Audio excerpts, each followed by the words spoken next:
Nanawagan yung dating mga kalihim ng Department of Health kasama na yung iba pang mga officials ng dating officials ng education sector para itigil yung paggamit ng vape o yung mga e-cigarettes sa mga kabataan lalo na.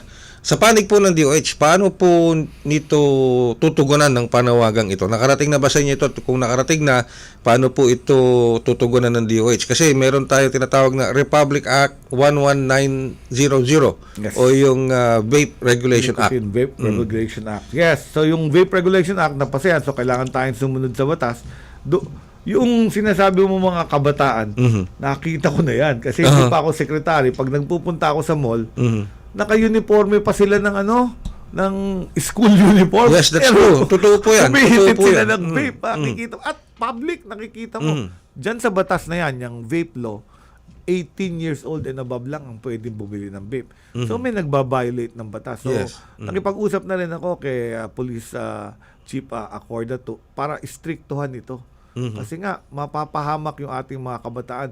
Addicting yan, lalo na kung may nicotine. Para rin sigarilyo yan. At may mga kaibigan akong doktor na nagkakapasyente na ng mga adolescent, teenager, na na-damage yun lang. Yung tinatawag As early na as now, ha? E-Valley or vape-related, vape-associated lung injury. Yung e-vape. So, permanent yun. Bata ka pa, damage na yung lungs mo. So, very important. And if it's nicotine, ganun din, addicting din yan. So, pag inumpisahan mo, bata ka niyan, hindi ka na makakabitaw dyan. So, very important yung sundin yung batas, no? 18 years old, dapat hulihin yung mga nagtitinda sa kabataan.